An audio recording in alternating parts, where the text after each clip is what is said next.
ദൈവനാമം മഹത്വപ്പെടട്ടെ. കർത്താവിൽ പ്രിയ വിശ്വാസികളുടെ സമൂഹമായി നിങ്ങളെ ഏവരെയും വളരെ വിനീതമായി പ്രഭാതവചനത്തിലേക്ക് സ്വാഗതം ചെയ്യുന്നു. ഇന്നത്തെ ദിവസത്തിൻ്റെ പ്രത്യേകത എന്നത് വെള്ളിയാഴ്ച, ഈ മാസത്തെ 19-ാമത്തെ ദിവസം, ഈ വർഷത്തെ 353-ാമത്തെ ദിവസം. ഇന്നത്തെ ധ്യാന വിഷയം രോഗികളെ സൗഖ്യമാക്കുന്ന മഹാവൈദ്യൻ യേശുക്രിസ്തു അല്ലാതെ മറ്റാരും ഇല്ല. രോഗികളെ സൗഖ്യമാക്കുന്ന മഹാവൈദ്യൻ യേശുക്രിസ്തു അല്ലാതെ മറ്റ് ആരും ഇല്ല. നാം ഈ 25 നോമ്പിലൂടെ കടന്നു പോകുന്ന ഈ അവസരത്തിൽ നാം നമ്മുടെ കർത്താവായ യേശുക്രിസ്തുവിനെ കുറിച്ച് എപ്പോഴെങ്കിലും ചിന്തിച്ചിട്ടുണ്ടോ എന്ന് നാം ഒന്ന് ഓർക്കേണ്ടതായ സമയത്താണ് നാം ഇപ്പോൾ കഴിയുന്നത്. പരിശുദ്ധനായ പത്രോസ്ലീഹ പൊതുവിനെഴുതിയ 1-ാം ലേഖനം 3-ാം അധ്യായം 18-ാം വാക്യത്തിൽ പ്രകാരം പറയുന്നു: ക്രിസ്തുവും നമ്മെ ദൈവത്തോട് അടുപ്പിക്കേണ്ടതിന് നീതിമാനായി നീതി കെട്ടവർക്ക് വേണ്ടി പാപം നിമിത്തം ഒരിക്കൽ കഷ്ടം അനുഭവിച്ചു, ജഡത്തിൽ മരണശിക്ഷ ഏൽക്കുകയും ആത്മാവിൽ ജീവിക്കപ്പെടുകയും ചെയ്തു എന്ന് എടുത്ത് ഈ വേദഭാഗം നമ്മെ ഉദ്ബോധിപ്പിക്കുന്നു. ദൈവം പാപമറിയാത്തവനെ, അതായത് ക്രിസ്തുവിനെ, നാം അവനിൽ ദൈവത്തിൻ്റെ നീതി ആകേണ്ടതിന് നമുക്ക് വേണ്ടി പാപമാക്കിയെന്ന് പരിശുദ്ധനായ പൗലോസ്ലീഹ കൊരിന്ത്യർക്ക് എഴുതിയ 2-ാം ലേഖനം 5-ാം അധ്യായം 21-ാം വാക്യത്തിലും പറയുന്നുണ്ട്. പാപരഹിതനും പരിപൂർണനുമായ ദൈവപുത്രൻ സ്വമനസാലെ നമ്മുടെ കുറ്റം തൻ്റെ മേൽ വഹിച്ച നമ്മുടെ അകൃത്യങ്ങൾക്ക് പാപപരിഹാരം ഉണ്ടാക്കിയതായി നമുക്ക് ഏവർക്കും അറിയാം. ഒരു വേദപുസ്തക വ്യാഖ്യാന ഗ്രന്ഥത്തിൽ ഗ്രീൻലാൻഡിലെ ദുഷ്ടനായ ഒരു ഗോത്ര വർഗ നേതാവിൻ്റെ കഥ പറഞ്ഞിട്ടുള്ളത് വായിച്ചത് ഓർക്കുന്നു. കാസിനാക്ക് എന്നായിരുന്നു അയാളുടെ പേര്. അവിടെ വേല ചെയ്തുകൊണ്ടിരിക്കുന്ന ഒരു മിഷണറി ഒരു ദിവസം ഒരു കുടിലിൽ പ്രവേശിച്ച് അദ്ദേഹം എന്ത് ചെയ്യുകയാണെന്ന് ചോദിച്ചു. താൻ വരയ്ക്കുന്ന അടയാളങ്ങൾ വാക്കുകൾ ആണെന്നും സംസാരിപ്പാൻ കഴിവുള്ള ഒരു പുസ്തകത്തിൽ നിന്നാണ്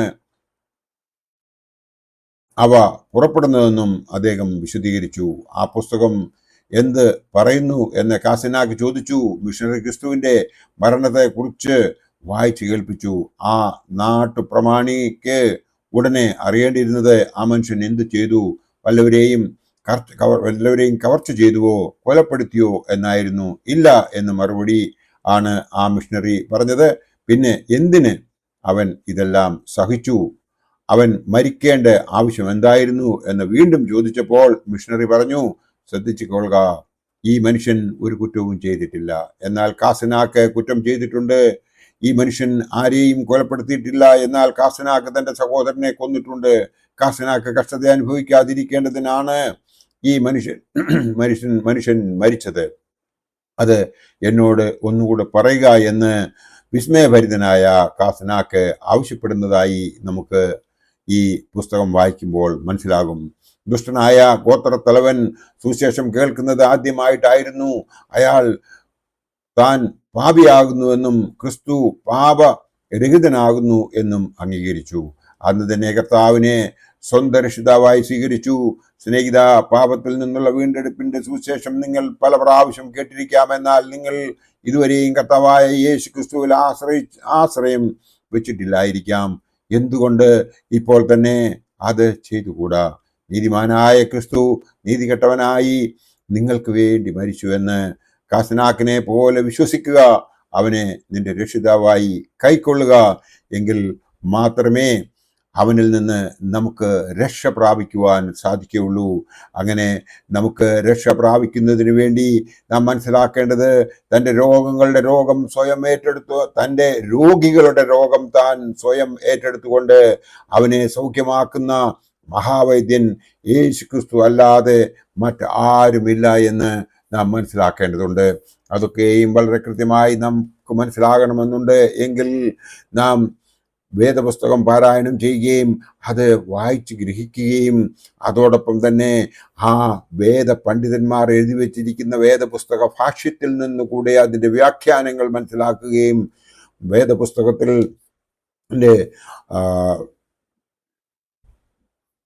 പല നല്ല പണ്ഡിതന്മാർ എഴുതി വച്ചിരിക്കുന്ന ആ വേദപുസ്തക വ്യാഖ്യാനങ്ങൾ മനസ്സിലാക്കുന്നതിന് വേണ്ടിയിട്ടും നാം ശ്രമിക്കുകയും അത് പിന്നീട് എടുത്തു പല പ്രാവശ്യം ആവർത്തിച്ച് വായിച്ച് മനസ്സിലാക്കുകയും ചെയ്യുമ്പോഴാണ് യേശുക്രിസ്തു അല്ലാതെ ഈ ലോകത്തിൽ നമുക്ക് രക്ഷിതാവായി മറ്റാരും ഇല്ല എന്ന് നമുക്ക് മനസ്സിലാകുകയുള്ളൂ. അവനിൽ ആശ്രയിച്ചവർ ആരും ഇന്ന് തന്നെ തോറ്റുപോയിട്ടില്ല.